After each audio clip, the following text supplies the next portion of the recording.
So even though the World War II is over, life can't really go back to normal. So especially Europe and Japan, a lot of their places they're destroyed. I mean, there's been wars, so now a lot of places are having to completely rebuild. And then, there were the countries.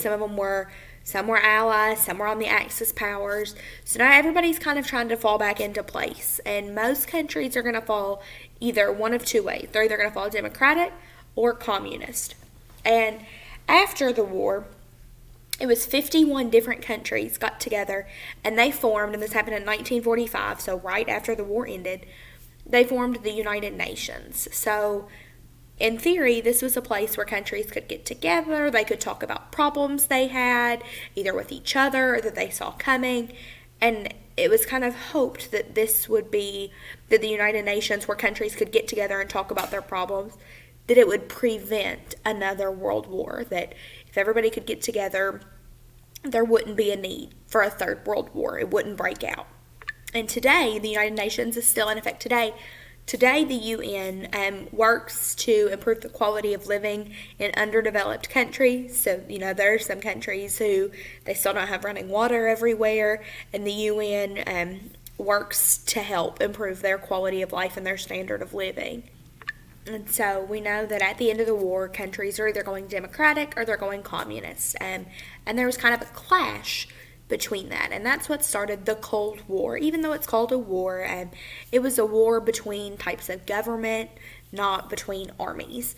So the democratic countries, free countries, they wanted to spread their democracy. They wanted to share what it was like. And then countries like Russia and China, they wanted to spread their communist rule. They wanted more countries to operate like they did.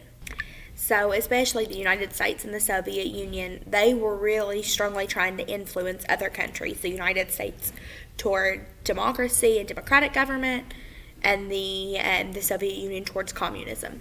So the Soviet Union, we know Germany was the big player in World War II, and the Soviet Union was occupying and controlling a lot of their neighboring countries after the war. And so Germany was one that kept coming up. And it was decided that because the Soviet Union wanted Germany to be communist, and France, Great Britain, and the United States didn't, so they suggested to divide the country.